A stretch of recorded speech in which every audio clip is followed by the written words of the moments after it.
What is up, Waffle Gang? I do hope you are well. My name is Mark, and today we're checking out some more r/AmITheA. If you'd like to skip the initial waffle, because there is going to be a little bit today, please use the timestamps in the description. That's what they're there for, and thank you very much for doing so. We just had a bunch of members rejoin and join yesterday. I don't know what you crazy kids are up to, but I appreciate it. Thank you so much. You are absolute legends for what you do, and for just spending 20 minutes out of your day to be here as well is absolutely insane level support. So thank you so much. And let me announce these members before. So we had Nicole Davey, Queen of Flatulence with a rejoin, Lurman Tink with a rejoin, Army of Freaks with a rejoin, Emma McKenzie rejoined, Pirate Princess, Logian, sorry if I pronounced it wrong, and Jay Hanch. Thank you so much for your support. Absolutely incredible. And I won't waffle on any longer. Let's just crack on with today's stories. Much love, guys. Feeling a bit spicy today, if you hadn't noticed. And we're going to be starting off with an update from Puzzle-Headed Map, which was for the story, Am I the Arsehole for telling my daughter it's her fault she has no pictures of herself? So we're going to do a quick recap. I'll replay the story that we covered a couple of days ago, and then we'll cover the update. So feel free to use the timestamps, as I said before, if you've heard the story and you just want to skip over it. But if you want to recap, here it is right now. Am I the arsehole for telling my daughter it's her fault she has no pictures of herself? Okay, so I, 54 female, have 5 kids, 3 bio, 2 step. The issue is with my eldest, Clem, who is 26 female. The only pictures I have of Clem are from the day she was born to around her 8th birthday, but none after that. She would ruin any picture she was in by making funny faces, hiding from the camera, making weird signs with her hands, or by messing with other people. It was like this until she was 12, when she started to straight up refuse. We would tell her to come for the family photo, but she would refuse. We never forced her, but would gently encourage her. She even refused school pictures. I have no pictures of birthdays, graduations, prom photos, holidays, or days out with her in them. It broke my heart because I don't have any pictures of her growing up. Family photos look odd because she's not in them. Clem is 26 now and is pregnant with her first child. She brought her SO over for dinner, and after, we were looking at our photo albums. We got to hers and saw hers was nearly empty. She asked where all her pictures were, and I told her she refused to have any taken. She got all teary-eyed and told me to stop joking. At this point, I'm very annoyed. I tell her I'm not joking and that she did this to herself. I told her if she had swallowed her pride and had even one picture, we wouldn't be like this today. She got angry and thought I had printed out the ones she had messed up. She got super upset and went to sit in the car. The next day, today, I got a few texts from family members calling me an arsehole for putting her on blast and humiliating her. Am I the arsehole? Edit. Thank you all for your replies. I do want to clear something up. Whilst I agree it was shitty move to not include the goofy or rude pictures, that's not what Clem has an issue with. She's upset that I have no pictures of her from age 12 to 18 to fill the album with, and the few I do have caused extreme reactions from Clem. I can't fill an album with pictures I never took. That's what she's upset about, not the omission of goofy/rude photos. Edit 2. To those of you who are saying, who cares about rude gestures or goofy faces? I didn't realise this needed saying, but the family photos weren't just for me, they were for everyone involved. Aunts, uncles, cousins, grandparents, on all sides, etc. I can guarantee none of them want an 8-year-old making the eat out gesture in what is meant to be their nice family photo.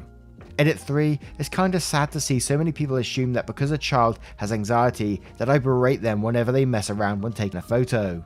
I never yelled at Clem for making silly faces, would simply encourage her to stop and smile, but her rude gestures and faces would ramp up. But I guess that's what you expect on this sub. Everyone hates their kids. I kind of think in this situation you was kind of damned if you did, damned if you didn't. I mean, if you forced her into these photos and like telling her to smile and that sort of stuff, you'd get damned because, you know, you're forcing a child to do something that they don't want to do, and you'll be causing anxiety in that way. But you're also damned because you didn't include some of the goofy photos and stuff like that. It's kind of a difficult one for me. I don't think you are the arsehole in this situation to me, though. I think maybe you could have included a couple of the goofy ones in there and that kind of stuff, because, you know, there's nothing wrong with a goofy photo, but I do understand that you don't want her doing that in every single one of your family photos at the same time. And then we have the updates. So, update, am I the arsehole for telling my daughter it's her fault she has no pictures of herself? So it's been less than a week because I wanted to make amends ASAP, so I printed off all of the pictures and put them in the album. They didn't fill it, but I made a spread on one of the pages that said, "Go make new memories," with a picture of her and her fiancé. I put a lot of work into making it look cute. I called her and asked her to talk. She arrived and we had a long discussion. I asked if she had any trauma or self-esteem issues, in a more tactful way obviously, and she said no, she completely did not like having her photo taken and adopted the behaviour of screeching and kicking to avoid photos. She did say she had anxiety and that's why she had panic attacks, but it was mostly because she was gassing herself up, if that makes sense. I knew she had anxiety, but not that she gassed herself up, if that makes sense. By the way, gassing herself up are her words, not mine. Regarding her visit, the one that kicked things off, she explained that she was embarrassed by her behaviour, and even more so when it was exposed to her fiancé. She said she didn't quite realise how much time she had lost, and that was very emotional time for her. I apologised for my wording during our spat, and we both made up. I even showed her the post and we read the comments together. We had quite a laugh, and all the armchair psychologists and internet detectives, just because she knew a sexual gesture as a child, she was in danger. Some people were writing borderline fanfiction and rewriting my entire history with my daughter based on one post. That's talent. After a little bit of talking, I brought out the album and gave it to her. She was happy and she seemed to take responsibility over the fact she refused to have pics taken. I told her I printed out the candid ones from when she was 12 to 18 and asked if she wanted them. She said no. She really liked the page with her and her fiancé, which made me super happy. So that's that. You might find this hard to believe, but other than this incident, which we are working through, we have a very good relationship. In the comments in this one where she talks about the armchair psychologist, several people were mentioned for their comments and stuff like that, and then you go and read their comments and some of them I can see what OP was saying in this story.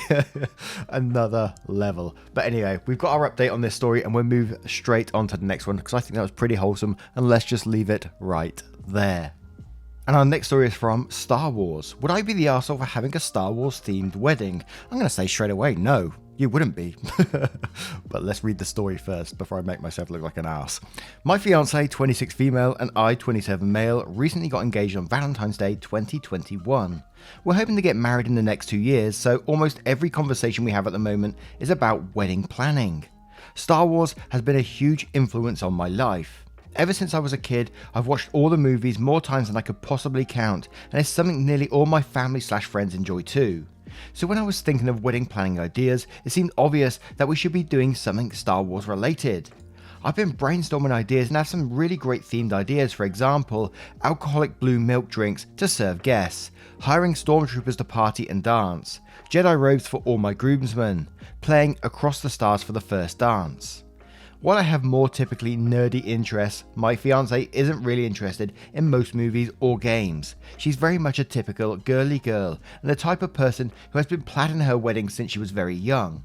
She has some very specific ideas about what our wedding should look like, much more formal and glamorous than I'd imagine, and her vision definitely doesn't include lightsabers. The problem is that my fiancé really doesn't want anything Star Wars related at our wedding at all. All of my suggestions so far have been shot down without further discussion. One solution I suggest is that we could plan half the wedding, like she handles the ceremony and I plan the reception. That way we could both have what we want. However, my fiancé says that plan would make me the arsehole because even having a Star Wars themed reception would be an embarrassment in front of everyone we know. From my perspective, this is my wedding too, and I should get to decide at least half of the day. While money isn't much of an issue, we share finances, so I'm paying enough to get a say too. Am I the arsehole for wanting a Star Wars themed wedding, even though my fiancé really doesn't? Now, I said no at the start, but it's a bit different when you've actually read the story, so yes, I did make myself look like an ass. And I'm always not sure on the whole kind of themed wedding things anyway. And I'm probably just being boring here, but sometimes it just feels more about the spectacle than the actual, you coming together to show your love for one another. And I'm only saying this because only one person in this couple wants the themed wedding. I mean, if both of them, that was their love, their passion, both of them loved Star Wars and they was really big into it, and like all their friends and family knew them for this, and I think maybe, yeah, that's cool, that's something you can both get into. But just because one of you wants it, it doesn't seem quite right to me, and I don't know why that's going around in my head. It just doesn't sit quite right.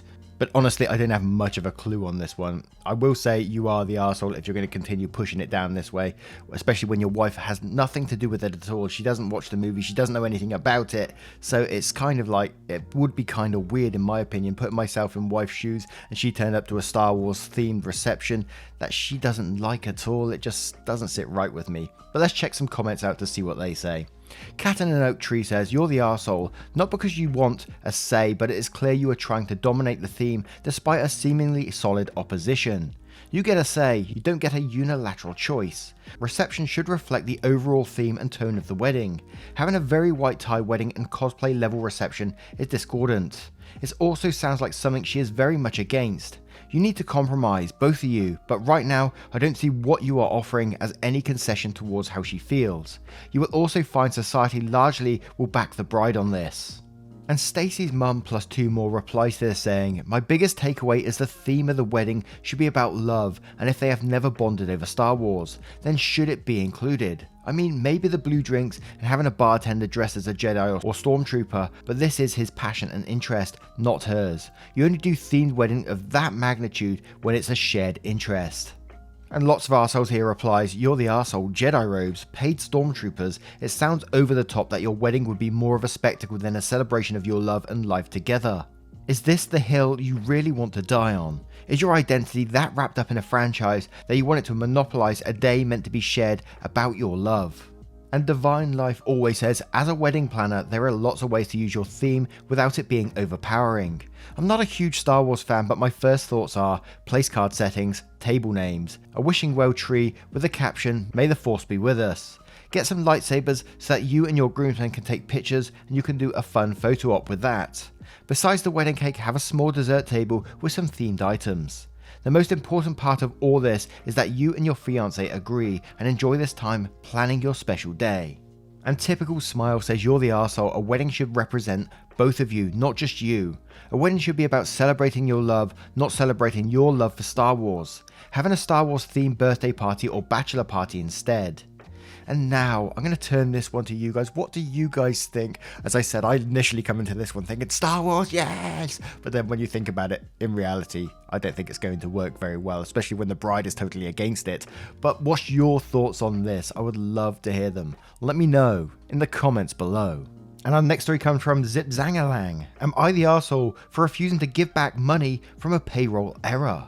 Bit different this one. It took me a couple of days to realise that my employer actually doubled my wages for the last pay period. I struggled whether or not to tell them, but then finally caved and called attention to it. I got an email back from a higher up who is not in payroll. I was told that gross amount of the overpay will be deducted from my next paycheck.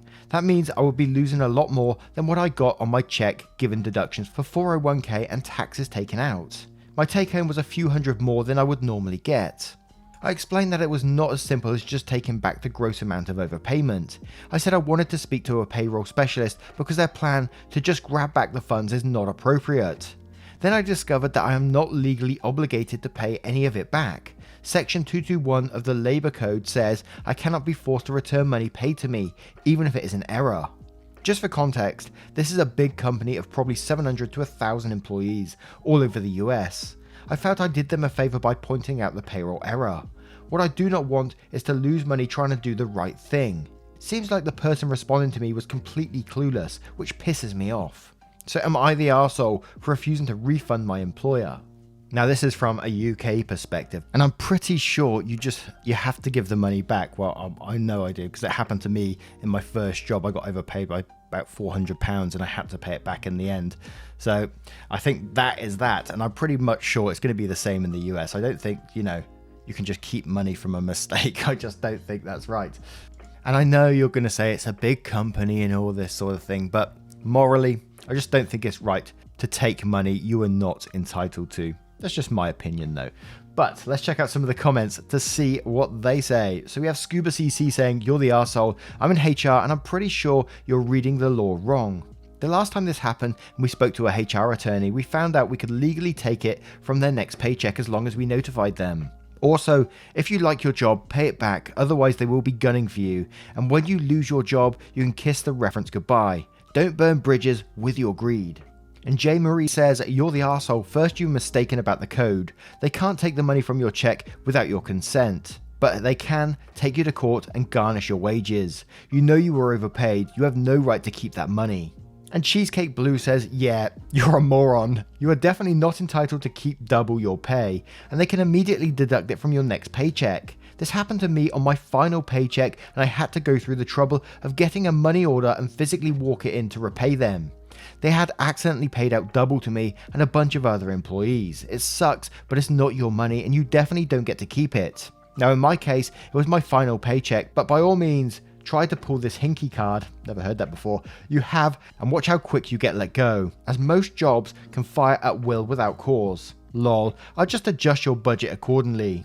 Absolutely. Now I'm going to turn this one to you guys. Have you guys ever been through a similar situation? Have you ever been overpaid by your employer before? And how did you handle it? Did you pay it back? Did you keep it? Do you think they should be paid back? Let me know in the comments below. And our next story comes from Love Preserving. Am I the arsehole for telling my brother that his crush dislikes him because he's an arsehole, not because he's too smart?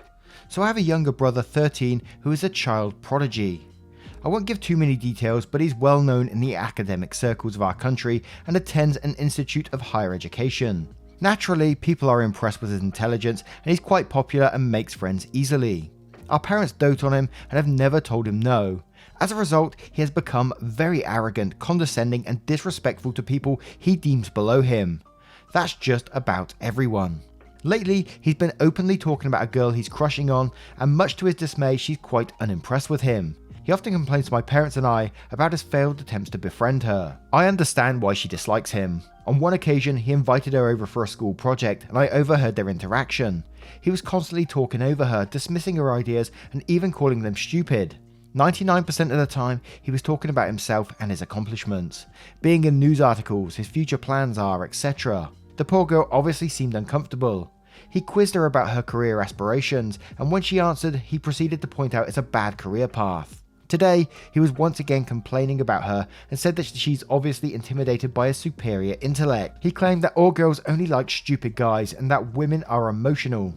Sadly, my parents agreed and kept assuring him that this girl is obviously uncomfortable with the fact he's so accomplished and awesome. After hearing this nonsense many times, I finally told him that his crush dislikes him because he behaves like an obnoxious know-it-all asshole. I explained that he'd probably have a chance if he showed some modesty instead of talking down on this girl so much. So my parents obviously think I'm an asshole for saying this. They said it was horrible of me to say this to a 13-year-old and that he's just a child. I told him that he needs to realise that his personality is becoming a problem and that his crush dislikes him because he's an arsehole, not because he's too smart. Am I the arsehole? Now, I don't think you're the arsehole in this situation purely because your brother's going to have to learn at some point, you know, what he's doing is making him look like an arsehole. It's really that simple. And I think at 13, that's an age when you need to pick up on these things pretty quickly. Otherwise, you are going to segregate yourself from your peers. So your brother is, and I think your parents even more so in this case, for sort of enabling him to keep going down with this behavior and keep on, because they're not helping him out in this situation either. So yeah, you're not the arsehole in the situation, but let's check out some of the comments to see what they say. Generic name 907 says, not the arsehole, you are actually doing him a favor for him to learn this lesson now. Your parents are setting him up for failure. Regardless of his intelligence and ability, a huge part of success is also likability and the ability to get along with others. I've seen several brilliant people get nowhere because of their complete lack of emotional intelligence. And White Roses says, this reminds me of a scene in The Social Network and quotes, you're probably going to be a very successful computer person, but you're going to go through life thinking that girls don't like you because you are a nerd. And I want you to know from the bottom of my heart that that won't be true. It'll be because you're an arsehole. Not the arsehole, sometimes the truth hurts. And Old Lang Simone says, not the arsehole, your parents are most at fault however. They're raising a narcissistic monster. They need to teach him manners before it's too late. And Clown in My Pants says, he's on the path of becoming an incel if he starts blaming the woman / lying about rejection. Not the arsehole, best he's told like it is because if it progresses, his mindset on the whole thing will get more damaging. And H. Chan says, not the arsehole, please continue giving your brother a dose of reality since your parents seem to be determined to raise him into an incel. And now I turn this one to you guys. What do you guys think of this situation? Do you think OP was right to say what they said or not? Let me know in the comments below. And our next story comes from a throwaway account. Am I the arsehole for making my 32 female children, 4 and 6 male, cry after they called me Miss Piggy? Throwaway for unoriginal reasons. I, 32 female, gave birth back in October. Since then, it's been extremely difficult for me to lose the baby weight, mainly due to my postpartum depression. I get next to no sleep attending to my children, and most mornings I can barely get out of bed, much less drive to the gym. It's been a dark few months for me. I've told these things to my partner, Dave, 43 male, and though he said he understood, I don't think he really does. Though never explicitly stating it, he makes jokes and comments that imply I'm lazy and that he's no longer attracted to me. Last week, I broke down to him about not being able to lose the weight, and he said that he would push me to do so because he loves me. Since then, he's taken a biggest loser approach and started calling me Miss Piggy, and has instructed all my friends and family, even my kids, to do so. I hate this nickname, but he says it's supposed to motivate me to lose weight. I think he really believes it's going to help me, but I feel really undermined while parenting because of this nickname. The other night my family was eating and my children started oinking at me, and out of frustration I started yelling at my husband. We have a rule not to yell in front of the kids, but we're almost always in front of the kids during quarantine and I feel so dismissed. The kids started crying and Dave says I'm to blame. Reddit, am I the arsehole? Hell no, you're not the arsehole. That is fucked up. What goes through your husband's head to think that is a great way to motivate you? To call you Miss Piggy? Oh my word. I'm sorry, but to me that's absolutely sick in the head. Someone you love, someone that's provided 2 children, and then you call them Miss Piggy. I just don't understand the mindset, why someone would think that's a great idea, and to rope the kids into this emotional abuse as well. It's just beyond sick for me. Absolutely not the arsehole, I'm sorry. And I'm hoping you find, I don't know what way forward. Get rid of the husband? Because that is sick to me. I don't know, maybe that's too far. Let's read some of the comments. This one is just... my brain stopped working with it. Bored Again says not the arsehole. Teaching your children to humiliate you into losing weight is so beyond fucked up. Tarot Bug says, this is bullying and abusive. What is wrong with your partner? He's belittling you in your own eyes and your children's. You have every right to be upset. That's cruel. Shit like this causes eating disorders. You deserve a lot better. Hard not the arsehole, and your partner deserves to get kicked to the curb. And Emmy says not the arsehole. Your husband unilaterally chose to just start harassing you, and he roped your children into his harassment. That's abusive of him to do, and there is flat out no excuse to do that. Even if it's intended to help, it's still a fundamental violation of your human agency and right to feel comfortable in your own home, and it's not something that should be done without your consent. And as for your yelling, what did he think would happen? He's the one who chose to push you to the point of yelling, and it's not fair to blame you for the inevitable emotional reaction. An automatic ad says this is horrifying. Your partner is degrading you and is presenting the answer as weight loss, with no regard for the severity of the PPD. If you ever need encouragement to stand up to him, or a reminder that you deserve to be treated with dignity and respect, DM me on Reddit. You are deserving of kindness at all times, but most especially now, when you are vulnerable due to PPD. I'm so sorry you have to deal with this. Other posters have summed up everything so well, but I figure more support couldn't hurt. Empathetically, not the arsehole. And now I turn this one to you guys. What do you guys think of this situation? I find it incredibly sad that, OP is somewhere in the world right now. This is a human sat there in the world right now going through this with PPD as well. My word. What do you guys think of this situation? Let me know in the comments below. Now, once again, guys, thank you for being here today. I hope you did enjoy today's stories. And if you did, you know what to do. Hit that like, that subscribe, and maybe that notification bell too. And if you want to support the channel further, I don't know how much more you could do that, because the amount of people that joined today, you just absolutely spoil me. And I can feel myself welling up just talking about it. Thank you. I'm going to go before I start crying and blubbing like an idiot. Thank you so much for your support, time, and love. And I will see you in the next one. Take care, guys. Much love.